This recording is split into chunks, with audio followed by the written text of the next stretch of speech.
Welcome student. आधीच्या लेक्चरमध्ये आपण प्रोकॅरियोटिक सेल कंप्लीट केली. आजच्या लेक्चरला आपल्याला पुढचा सेल टाईप शिकायला सुरुवात करायची आहे, ज्याला आपण यूकॅरियोटिक सेल असं म्हणतो. प्रोकॅरियोटिक मध्ये तुम्हाला सांगितलं की प्रो म्हणजे प्रिमिटिव्ह आणि कॅरिओन म्हणजे न्यूक्लियस, की ज्या सेलमध्ये न्यूक्लियस हे प्रिमिटिव्ह आहे किंवा ज्यांच्यामध्ये मेम्ब्रेन बाउंड सेल ऑर्गॅनेली फारशा डेव्हलप झालेल्या नाहीयेत, अशांना आपण प्रोकॅरियोटिक असं म्हणत होतो. आता आज आपल्याला शिकायला सुरुवात करायची यूकॅरियोटिक सेल. यूकॅरियोटिक म्हणजे ह्या शब्दाचा अर्थ इथं लक्षात घ्या. यू म्हणजे वेल डेव्हलप आणि कॅरिओन म्हणजे न्यूक्लियस, की ज्या सेलमध्ये वेल डेव्हलप असणारं न्यूक्लियस आहे, वेल डेव्हलप न्यूक्लियस आहे. आणि दुसरं काय तर it also contains the well develop cell organelles. तर ही जी पेशी आपण अभ्यासणार आहोत हिच्यामध्ये वेल डेव्हलप असणारं न्यूक्लियस तर आहेच आहे, पण त्याच्यामध्ये मेम्ब्रेन बाउंड सेल ऑर्गॅनेलिज ह्या प्रेझेंट असणार आहेत. ठीक आहे. मग अशा सेल्स कुठल्या किंवा ह्या यूकॅरियोटिक सेलचे एक्झाम्पल्स कुठली आहेत तर cells of protista, plant, animal. Example of eukaryotic cells are cells of protista, then plant cells, the cells of plants, animal cells, also fungi. पहा, यूकॅरियोटिक सेलचं बेसिक काय लक्षात ठेवायचं तर वेल डेव्हलप असणारं त्याच्यामध्ये न्यूक्लियस आहे आणि दुसरी गोष्ट त्याच्यामध्ये मेम्ब्रेन बाउंड सेल ऑर्गॅनेली, ज्याला तुम्ही mitochondria, Golgi apparatus, endoplasmic reticulum असं म्हणता, ते त्याच्यामध्ये प्रेझेंट आहे. ह्याचे एक्झाम्पल कुठली आहेत तर प्रोटिस्टाच्या सेल्स ज्या आहेत, प्रोटिस्टा म्हणजे प्रिमिटिव्ह, तुम्हाला माहिती आहे प्रोटिस्टा एक फायलम आहे की ज्याच्यामध्ये एकपेशीय प्राणी येतात आणि ह्या प्रोटिस्टाच्या ज्या काही सेल्स आहेत त्या कशा आहेत तर यूकॅरियोटिक सेल्स आहेत. प्लांटमध्ये असणाऱ्या सेल्स, फंगीच्या सेल्स असतील किंवा ज्याला तुम्ही ॲनिमल सेल्स म्हणतो, ह्या सगळ्या सेल्स कशा आहेत तर ह्या सगळ्या सेल्स आहेत त्या यूकॅरियोटिक सेल्स आहेत. बरोबर आहे. Now that eukaryotic cell they possess different size, different shapes and different physiology. Their size is different, their shape is also different and their physiology is also different. But all these cells are composed of plasma membrane, cytoplasm and cell organelle. All are composed of plasma membrane, cytoplasm and cell organelle. पहा, म्हणजे कुठल्याही यूकॅरियोटिक सेलचा अभ्यास जर तुम्ही study करायला सुरुवात केली तर त्या सगळ्या सेलला प्लाझ्मा मेम्ब्रेन असणार आहे, सगळ्यांच्यामध्ये सायटोप्लाझम असणार आहे आणि ह्या सायटोप्लाझम मध्ये सेल ऑर्गॅनेलिज प्रेझेंट असणार आहेत. मग सेल ऑर्गॅनेली मध्ये कोण कोण येईल? गोल्गी ॲपॅरेटस येईल, मायटोकॉन्ड्रिया येईल, एंडोप्लाझ्मिक रेटिक्युलम असेल, लायझोझोम्स असतील, रायबोझोम्स असतील, न्यूक्लियस असेल, ह्या सगळ्या गोष्टी त्या पेशीमध्ये काय असणार आहेत प्रेझेंट असणार आहेत. ठीक आहे. तर अशी ही यूकॅरियोटिक सेल शिकायला आज आजच्या लेक्चरला आपण सुरुवात करणार आहोत. पहा, परत एकदा सांगते, यूकॅरियोटिक सेल ही सेल काइंडचा किंवा सेलचा दुसरा प्रकार आहे. यूकॅरियोटिक सेलमध्ये मी तुम्हाला सांगितलं की न्यूक्लियस वेल डेव्हलप आहे आणि मेम्ब्रेन बाउंड सेल ऑर्गॅनेलिज त्याच्यामध्ये प्रेझेंट आहेत. नंतर मी त्याची तुम्हाला एक्झाम्पल्स सांगितली आणि एक्झाम्पलमध्ये मी तुम्हाला सांगितलं की सेल्स ऑफ प्रोटिस्टा, प्रोटिस्टाच्या सेल्स असतील, ॲनिमलच्या सेल्स असतील, प्लांटच्या सेल असतील, फंगीच्या सेल्स असतील, ह्या सगळ्या सेल्स कशा आहेत तर यूकॅरियोटिक सेल्स आहेत. आणि ह्या सगळ्या सेलची साईज वेगवेगळी असणार आहे, त्या प्रत्येकाचा शेप वेगवेगळा असणार आहे, प्रत्येकाची फिजिओलॉजी कशी असणार आहे डिफरंट असणार आहे. पण बेसिक ह्या सेलचा अभ्यास जर तुम्ही स्टडी करायला सुरुवात केली तर प्रत्येक पेशीला, ह्या प्रकारच्या प्रत्येक पेशीला सेल मेम्ब्रेन असणार आहे, त्याच्यामध्ये सायटोप्लाझम असणार आहे, ज्याला तुम्ही पेशीद्रव्य म्हणता. आणि ह्या पेशीद्रव्यामध्ये काय असणार आहे, तर त्या पेशीद्रव्यामध्ये नंबर ऑफ सेल ऑर्गॅनेली प्रेझेंट असतील. सेल ऑर्गॅनेलीची नावं मी तुम्हाला सांगितली. Mitochondria, Golgi apparatus, ribosome, endoplasmic reticulum, nucleus, हे सगळं स्ट्रक्चर त्याच्यामध्ये प्रेझेंट असणार आहे. तर ही पेशी शिकायला आपल्याला आता सुरुवात करायची आहे. त्याच्यामध्ये 5.3 हा पॉइंट आपण सुरू करतोय, कंपोनंट्स ऑफ यूकॅरियोटिक सेल. कुठला पॉइंट शिकतोय आपण, यूकॅरियोटिक सेल. जे काय शिकायचे तर आपल्याला कंपोनंट्स. आता ह्या कंपोनंट मध्ये पहिला कंपोनंट आपण स्टडी करायला सुरुवात करणार आहोत. त्या कंपोनंटला म्हणतात cell wall. So the first component of eukaryotic cell is a cell wall. Now cell wall is a rigid, protective and supportive, and it is present outside the plasma membrane in case of plant, fungi and some protists. एक लक्षात घ्या. आता sale wall काय काम करतो, तर rigid असणार, rigid, protective and supportive. So cell wall is a rigid structure, घट्ट असणारं, जाड असणारं स्ट्रक्चर आहे, प्रोटेक्शन देणारं स्ट्रक्चर आहे आणि सपोर्टिव्ह असणारं स्ट्रक्चर आहे. And such a structure is present outside the plasma membrane. म्हणजे समजा ही एक पेशी आहे, ह्या पेशीचा जर हा प्लाझ्मा मेम्ब्रेन असेल तर ह्या प्लाझ्मा मेम्ब्रेनच्या भोवती असं जे काही रिजिड स्ट्रक्चर प्रेझेंट असणार आहे, ह्या रिजिड स्ट्रक्चरला आपण काय म्हणतो, तर ह्याला आपण म्हणतो cell wall. So cell wall is a rigid, it is protective, आतल्या पार्टला प्रोटेक्शन देतं आणि सेलला सपोर्ट करण्याचं ते काम करतं. कुठे प्रेझेंट असतो, प्लाझ्मा मेम्ब्रेनच्या बाहेरच्या बाजूला प्रेझेंट असतो. आणि सेल वॉल हा सगळ्याच यूकॅरियोटिक सेल मध्ये प्रेझेंट असत नाही. तर हे लक्षात ठेवा, that cell wall is present in the plant cell, it is present in the fungi and some proteins. कोणाकोणामध्ये हा प्रेझेंट असतो, तर प्लांट सेल मध्ये प्रेझेंट आहे, नंतर फंगी मध्ये हा प्रेझेंट असतो अँड सम प्रोटीन्स. काही प्रोटिस्ट आहेत, काही प्रोटिस्ट मध्ये तो प्रेझेंट असतो, फंगी मध्ये तो प्रेझेंट असतो, प्लांट सेल मध्ये सगळ्यात तो प्रेझेंट असतो. अॅनिमल सेल मध्ये सेल वॉल प्रेझेंट असत नाही. ठीक आहे, हे झालं सेल वॉल बद्दल. आता एक एक आपण शिकायला सुरुवात करू की अल्गीचा जर आपण विचार केला तर ठीक आहे बाबा, ह्यांच्यामध्ये सेल वॉल असतो. आता आपल्याला काय करायला सुरुवात करायची की प्रत्येकामध्ये हा ज्या सेल वॉल आहे, त्या सेल वॉलचं केमिकल कंपोजिशन काय आहे, कशापासून हा सेल वॉल तयार झालेला असतो. So in case of algae the cell wall is made up of, it is made up of cellulose, then galactan, mannan and mineral like calcium carbonate. So in case of algae, cell wall is made up of cellulose, galactose, it is made up of cellulose, then galactons, mannans,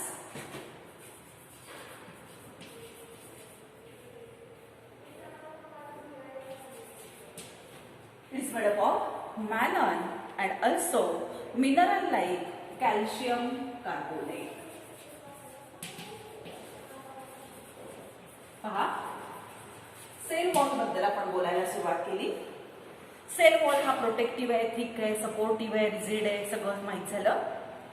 कोणामध्ये present आहे हेही माहित झालं. Plant sale मध्ये तो असतो, fungi मध्ये तो असतो, काही प्रोटिस्ट मध्ये असतो, अॅनिमल सेल मध्ये असत नाही. मग आपण अल्गी पासून सुरुवात केली. अल्गी म्हणजे शैवाल, तुम्हाला सगळ्यांना माहिती आहे.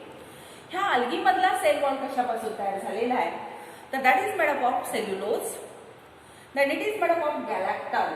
कशापासून तयार झालाय, केमिकल कंपोजिशन आहे, त्याच्यामध्ये काय काय कंपोनंट्स आहेत पहा. सेल्युलोज आहे, गॅलेक्टन आहे, मॅनन्स आहे आणि त्याच्यामध्ये मिनरल्स सुद्धा आहेत. तर कुठली मिनरल्स प्रेझेंट आहेत? That is the calcium carbonate. In other plant, आता हे झालं अलगीचं. बाकीच्या प्लांटमध्ये जर तुम्ही बघितलं तर that cell wall is made up of hemicellulose, pectin, lipid and protein. In other plant the cell wall is made up of hemicellulose, lipid, protein and pectin. बाकीच्या प्लांटमध्ये जर तुम्ही सेल वॉल कशापासून तयार झालाय हे अभ्यासायला सुरुवात केली तर तुमच्या लक्षात येईल की तो सेल वॉल हेमिसेल्युलोज, लिपिड, प्रोटीन आणि पेक्टिन अशा कंपोनंट पासून तो तयार झालेला आहे. हे फक्त लक्षात ठेवा. त्याच्यानंतर मायक्रोफायब्रिल्स ऑफ प्लांट सेल वॉल. आता हे माहित झाल्यानंतर हे जे काही प्लांट सेल वॉल आहे, ही सेल वॉलची डायग्राम इथे मी बोर्डवर काढली आहे. तर ह्या सेल वॉल मध्ये मायक्रोफायब्रिल्स असतात. हे जे स्ट्रक्चर आहे त्या स्ट्रक्चरला आपण मायक्रोफायब्रिल्स म्हणतो. तर microfibrils of that cell wall that is made up of cellulose and responsible for rigidity of that wall. So the microfibrils means what? So microfibrils means this is a structure which is present in the cell wall, and that microfibrils, they are made up of cellulose and are responsible for rigidity of cell wall. तो जो काही sale wall आहे त्याच्यामध्ये मायक्रोफायब्रिल्स present असतात आणि मायक्रोफायब्रिल म्हणजे हे structure. आणि हे मायक्रोफायब्रिल कशापासून तयार झालेलं असतं तर सेल्युलोज पासून तयार झालेलं आहे. आणि हे मायक्रोफायब्रिल सेल वॉलमध्ये का प्रेझेंट असतं तर सेल वॉलला रिजिडिटी द्यायचं काम कोण करतं? हे मायक्रोफायब्रिल करतं. आता पुढे ग्रास्टेम मध्ये जर बघितलं तर सेल वॉल मध्ये काय प्रेझेंट असतं? सिलिका प्रेझेंट असतात. ग्रास्टेम मध्ये काय प्रेझेंट आहे? सिलिका. ग्रास्टेमचा विचार जर तुम्ही केला, ग्रास तुम्हाला सगळ्यांना माहितीये, तर ह्या ग्रास्टेमचा विचार जर तुम्ही केला तर ग्रास्टेम मध्ये that cell wall contains silica. Then land plant epidermal wall that is made up of cutin. Land plant चा epidermal wall जो तुम्ही बघितला, land plant epidermal wall that is made up of cutin. हे chemical composition आहे, वेगळं काही नाही. जसं ग्रास मधला स्टेम वॉल जर आपण बघितला, ग्रास मध्ये सेल वॉल जर आपण बघितला तर तो सिलिका पासून तयार झालाय. तसं लँड प्लांट मध्ये जर तुम्ही बघायला सुरुवात केली, त्याचा जर इपिडर्मल वॉल तुम्ही पाहायला सुरुवात केली तर तो कशाने तयार झालेला असतो तर तो क्युटीन पासून तयार झालेला असतो. त्याच्यानंतर endodermal cells of root. Endodermal cells of root, रूटच्या जर एंडोडर्मल सेल्स तुम्ही बघितल्या तर त्या कशापासून तयार झालेल्या असतात? Suberin. epidermal cells of root. Root माहिती ना तुम्हाला? मुळं. मुळांचे जे epidermal cells आहेत ह्याचा सेल वॉल कशाने तयार झाला हे जर तुम्ही पाहिलं तर that is made up of suberin. म्हणजे इथे एक लक्षात घ्या, वेगवेगळ्या प्लांटमध्ये सेल वॉलचं जे केमिकल कंपोजिशन आहे, हे केमिकल कंपोजिशन कसं तुम्हाला दिसतंय तर ते केमिकल कंपोजिशन तुम्हाला इथे डिफरंट दिसतंय. मग डिफरंट दिसतंय म्हणजे काय तर एक जस्ट आपण त्याच्यामध्ये रिव्हिजन करू आणि मग पुढे जाऊ की ह्याच्यामध्ये आता आपण पाहिलं की अल्गीमधला जो सेल वॉल आहे तो कशाने तयार झालाय? सेल्युलोज, गॅलेक्टन, मॅनन, कॅल्शियम कार्बोनेटने. अदर प्लांट मध्ये जर तुम्ही पाहायला सुरुवात केली तर तो हेमिसेल्युलोज, लिपिड, पेक्टिन आणि प्रोटीन पासून तयार झालेला आहे. मायक्रोफायब्रिल्स म्हणजे सेल वॉल मध्येच असणारं हे एक स्ट्रक्चर आहे आणि ह्या मायक्रोफायब्रिल मध्ये जर तुम्ही पाहिलं तो कशापासून तयार झालाय तर तो सेल्युलोज आणि सेल्युलोज पासून तयार झालेला असतो आणि त्याला रिजिडिटी द्यायचं तो काम करतो. ग्रास्टेम मध्ये पाहिलं तर सिलिका त्याच्यामध्ये केमिकल कंपोनंट असतो. लँड प्लांटच्या इपिडर्मल वॉलमध्ये तुम्ही बघितलं तर क्युटीन सबस्टन्स त्याच्यामध्ये असतो आणि रूटच्या इपिडर्मल सेल्समध्ये जर तुम्ही पाहिलं तर सुबेरिन कंटेंट असतं. हे सगळं लर्न करून ठेवा कारण MCQला हे विचारलं जातं. ठीक आहे. आता पुढे पहा. आता ऍक्च्युली आपल्याला ही जी डायग्राम आहे ती स्टडी करायची आहे. समोर तुमच्या बोर्डवरती एक डायग्राम केली आहे. कशाची डायग्राम आहे तुमच्या समोर? तर ती डायग्राम आहे सेल वॉलची डायग्राम आहे. ठीक आहे. मग आता आपल्याला त्याच्या आधी अजून एक दोन पॉइंट एक्सप्लेन करेल आणि मग आपण पुढे जाऊया. असा हा जो सेल वॉल आहे त्याची फंक्शन माहित असणं गरजेचं आहे. काय फंक्शन असेल? The function of cell wall is, first function is it gives the protection. First of all it gives the shape to cell. ती जी काही पेशी आहे ह्या पेशीला शेप द्यायचं काम, आकार द्यायचं काम कोण करतो? तर हा सेल वॉल करतो. हे झालं त्याचं पहिलं फंक्शन. आणि त्याचं दुसरं फंक्शन काय? It protect the cell. It protect the cell from mechanical injury. लक्षात घ्या. ती जी पेशी आहे ह्या पेशीच्या आउटर साइडला सेल वॉल आहे म्हणजे त्या सेलला एक तर पहिली गोष्ट शेप देतो आणि दुसरी गोष्ट त्याला मेकॅनिकल इंजुरी, कुठलीही इजा होण्यापासून वाचवतो, तसंच इन्फेक्शन पासून सुद्धा त्याला वाचवतो. That are the functions of cell wall. कुठली कुठली सांगितली? पहिलं सांगितलं सेल वॉल काय करतो? शेप देतो. आणि दुसरं काय सांगितलं? It gives the protection to the cell from mechanical injury and infection. ठीक आहे. आता आपण पुढच्या पॉइंटला जाऊ. तो थोडासा महत्वाचा आहे तेव्हा नीट लक्ष द्या. अवघड काही नाहीये त्याच्यामध्ये सुद्धा. आता काय पॉइंट पहा. आता आपल्याला ऍक्च्युली हा सेल वॉल शिकायचा आहे. Now that cell wall is made up of 3 layers और 3 पार्ट्स. सेल वॉल हा काय झालेला आहे? तर 3 पार्ट पासून तयार झालेला आहे. कुठले 3 part? The first is known as a primary wall, second is known as a middle lamina, and third portion is known as a secondary wall. So, this cell wall is made up of 3 layers. Which are they? The first one is known as the primary wall. In this structure, the second portion is known as the middle layer or middle lamina. And the third portion is known as a secondary wall. So, cell wall is made up of 3 layers: primary wall, middle lamina and secondary wall. आता एक एक आपण शिकायला सुरुवात करू. So, primary wall is a thin and flexible and capable of growth in the young plant cell. Thin and flexible. हा wall कसा आहे? Thin and flexible and capable of growth in young cell. ज्या growing cells आहेत, young cells आहेत, त्यांच्यामध्ये हा present असतो. आणि हा कशाला कपॅबल आहे? तर ग्रोथ घडून आणतो. आणि हा लेयर कसा आहे? तर थिन असणारा, फ्लेक्झिबल असणारा लेयर असतो. आणि हा प्रेझेंट कोणामध्ये असतो? तर यंगर सेलमध्ये असतो, ज्यांच्यामध्ये ग्रोथ चालू असते अशा सेलमध्ये तो प्रेझेंट आहे. That is present inside the lamina.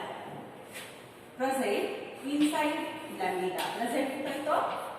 Inside lamina.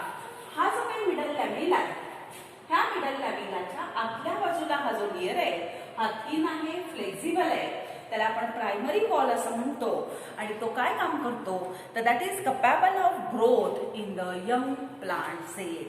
ज्या ग्रोईंग प्लांटच्या सेल, म्हणजे एक बेसिक लक्षात घ्या की प्रायमरी वॉल, सेल वॉलचा प्रायमरी वॉल हा फक्त यंग प्लांटच्या सेलमध्ये प्रेझेंट असतो. कारण तो तिचं कशाचं काम करत असतो?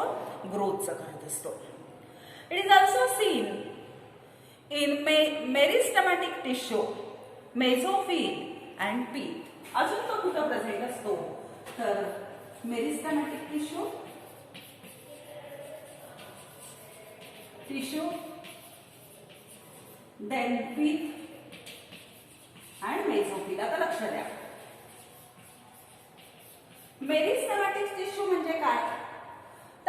टिश्यू आहे की ज्याच्यामध्ये इंटरसेल्युलर स्पेस जे असतं तर स्पेस प्रेझेंट नाहीये, अशा म्हणजे असा टिश्यू असतो तो.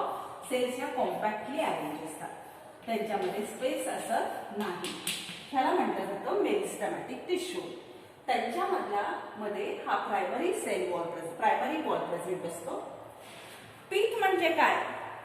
तर पीथ म्हणजे तुम्हाला माहिती आहे की स्टेमचा सेंट्रल पार्ट जो आहे त्याला आपण पीथ असं म्हणतो. आणि मेझोफिल म्हणजे काय? तर मेझोफिल हे लीव्स मध्ये, तुम्हाला सगळ्यांना हे झालेलं आहे, मेझोफिल हे लीव्स मध्ये असतं किंवा लीफ मध्ये असतं. त्याची अपर इपिडर्मिस आणि लोअर इपिडर्मिस ह्यांच्यामध्ये chloroplast containing the photosynthetic pigment असतात किंवा फोटोसिंथेटिक टिश्यू जो असतो त्या टिश्यूला आपण काय म्हणतो? त्या टिश्यूला आपण मेझोफिल म्हणतो. म्हणजे प्रायमरी वॉल बद्दल एक लक्षात घ्या. सेल वॉलचे 3 part, primary wall, then middle lamella and secondary wall. Primary wall बद्दल मी सांगितलं की हा जो मिडल लॅमिला आहे ह्याच्या आतल्या बाजूला असतो, इनर साइडला असतो. थिन आहे, फ्लेक्झिबल आहे आणि capable of growth in the young plant cell. Young plant सेलमध्ये ग्रोथ घडून आणतो. फक्त यंग सेलमध्येच तो असतो. अजून तो कुठे प्रेझेंट असतो? तर मेरिस्टेमॅटिक टिश्यू मध्ये असतो, पीथ मध्ये असतो. पीथ म्हणजे आताच सांगितलं की सेंट्रल पार्ट ऑफ स्टेम, असं मी तुम्हाला ते सांगितलं. आणि मेझोफिल मध्ये असतो म्हणजे पान जे झाडाचं त्याची वरची इपिडर्मिस आणि खालची इपिडर्मिस ह्यांच्या मधला जो स्पेस आहे त्याच्यामध्ये फोटोसिंथेटिक टिश्यू असतो, त्याला आपण मेरिस्टेमॅटिक टिश्यू त्याला आपण मेझोफिल असं म्हणतो. त्याच्यामध्येही तो प्रेझेंट असतो. That is about the primary wall. Now the middle lamella means this structure. That middle lamella is a thin and lies between adjacent cell. हे नीट लक्षात घ्या. प्रायमरी वॉल बद्दल आता आपण शिकलो. आता दुसरा पॉइंट आपल्याला काय शिकायचा आहे? मिडल लॅमिला. हा मिडल लॅमिला सुद्धा कसा आहे म्हणून सांगितलं? That is a thin and present between, कुठे प्रेझेंट आहे? between adjacent cell. म्हणजे ही एक सेल आहे आणि ही एक सेल आहे. ह्या ऍडजस्टंट सेल आणि ही ह्याच्यामध्ये इथं काय प्रेझेंट असतो? तर हा मिडल लॅमिला प्रेझेंट असतो. So middle lamella is a thin and it is lies between adjacent cell. It is a first structure formed from the cell plate during cytokinesis. आता cytokinesis तुम्हाला माहित असेल, कॅरिओकायनेसिस, सायटोकायनेसिस. सेल डिव्हिजन जेव्हा होत असते तेव्हा सायटोप्लाझमचं जेव्हा डिव्हिजन होतं तेव्हा त्याला आपण सायटोकायनेसिस म्हणतो. आणि सायटोकायनेसिस मध्ये सेल प्लेट फॉर्मेशन होत असतं, त्यावेळेला हे स्ट्रक्चर तिथं तयार होतं. And such a structure is made up of pectin, calcium and magnesium pectate. Pectin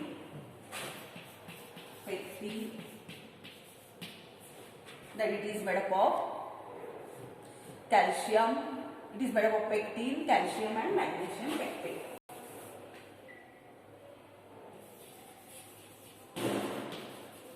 And magnesium pectate.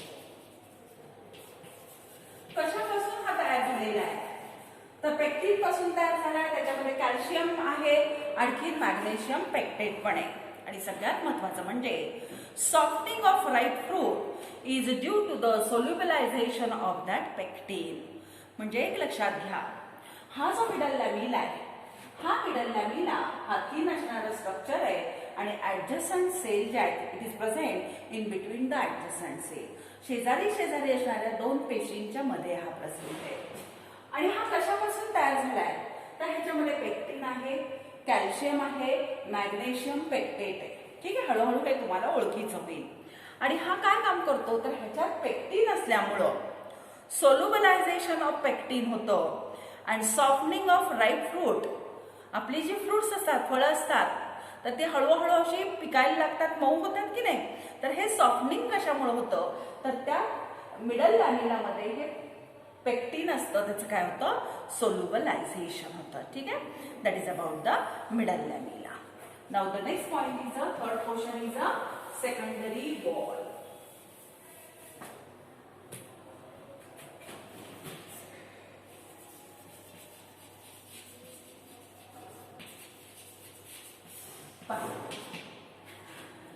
आता सेकंडरी वॉल बद्दल काय पहा, मी सांगते मग तुमच्या लक्षात येईल. It is also present inside the middle लॅमिला.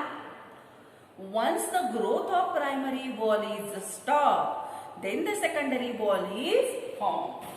So it is present inside middle lamina.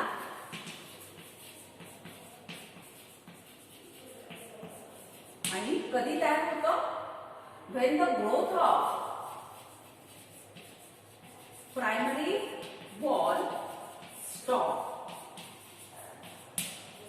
then secondary wall formed. पहा, म्हणून मी डायग्राम मध्ये दाखवलेला नाहीये. ह्या इथेच हा जो प्रायमरी वॉल आहे हा कोणामध्ये? यंगर प्लांट मध्ये. कुठे प्रेझेंट आहे? मिडल लॅमिलाच्या आतल्या बाजूला आहे. सेकंडरी वॉल बद्दल काय सांगितलं की सेकंडरी वॉल सुद्धा मिडल लॅमिलाच्या आतच आहे. पण कधी तयार होतो? ज्या वेळेला हा प्रायमरी वॉलची ग्रोथ टोटली स्टॉप होते त्यावेळेला तिथंच काय तयार होतो? तर there is a formation of secondary wall. At some places the thickening is absent which forms pits. आता हा जो वॉल आहे हा थिक असतो आणि ह्या थिकनिंगला काही ठिकाणी काय होतं? त्या थिकनिंग ॲब्सेंट राहतं आणि त्याला आपण काय म्हणतो? पीट्स. म्हणजे तिथे खड्डे तयार होतात. तिथला पोर्शन ह्या सेल वॉल एवढा जाड असत नाही. ठीक आहे. मग पहा, परत एकदा सांगते. सेल वॉल 3 पार्ट पासून तयार झालाय. कुठले 3 part? Primary wall, middle lamella आणि सेकंडरी वॉल. प्रायमरी वॉल बद्दल मी तुम्हाला काय सांगितलं? थिन असणारा, फ्लेक्सिबल असणारा पोर्शन आहे की जो मिडल लॅमिलाच्या आतल्या बाजूला प्रेझेंट आहे. बरोबर. काय काम करतो? तर यंगर प्लांट सेल मध्ये ग्रोथ घडून आणायचा हा काम करतो. आणखीन कुठे प्रेझेंट आहे म्हणून सांगितलं? मेरिस्टेमॅटिक टिश्यू मध्ये आहे, पीथ मध्ये आहे, मेझोफिल मध्ये आहे म्हणून सांगितलं. त्याच्यानंतर आपण मिडल लॅमिलाकडे गेलो. मिडल लॅमिला म्हणजे हा पोर्शन, हा शेजारी असणाऱ्या ज्या 2 पेशी आहेत त्यांच्यामध्ये हा प्रेझेंट असतो. थिन असणारा तो पोर्शन आहे आणि ते पहिलं स्ट्रक्चर आहे ज्यावेळेला सायटोकायनेसिस मध्ये सेल प्लेट फॉर्मेशन होतं त्यावेळेचं. हा कशापासून तयार झालेला आहे? तर पेक्टिन, कॅल्शियम, मॅग्नेशियम पेक्टेट पासून तो तयार झाला आहे. आणि softening of fruit, ripe fruit is due to the solubilisation of that pectin. ह्याच्यामध्ये पेक्टिन असल्यामुळं जो काही फळांना सॉफ्टनिंग मिळतं तिथं त्यावेळेला ह्या पेक्टिनचं सेल्युलायझेशन होतं. सेकंडरी वॉल बद्दल एक आता क्लिअर करा की डायग्राम मध्ये आपण का नाही दाखवला? तर प्रायमरी वॉलची ग्रोथ टोटली थांबल्यानंतरच इथं काय तयार होतो? सेकंडरी वॉल तयार होतो. And so that secondary wall is present also inside the middle lamella. आणि हा जो सेकंडरी वॉल असतो हा थिक असतो, पण हे जे थिकनिंग आहे हे काही ठिकाणी ॲब्सेंट राहतं आणि ॲब्सेंट होऊन तिथं खड्डे तयार होतात. त्याला आपण काय म्हणतो? पेट्स असं म्हणतो. That is about the cell wall. And the last point is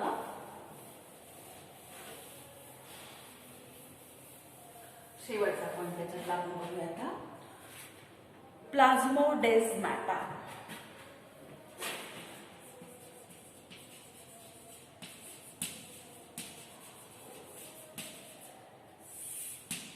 प्लाझ्मोडेस्माटा म्हणजे काय? तर these are the cytoplasmic bridges between the neighbouring sale.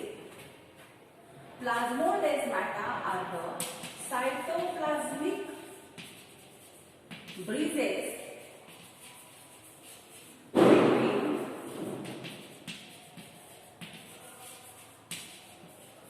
between neighbouring sale.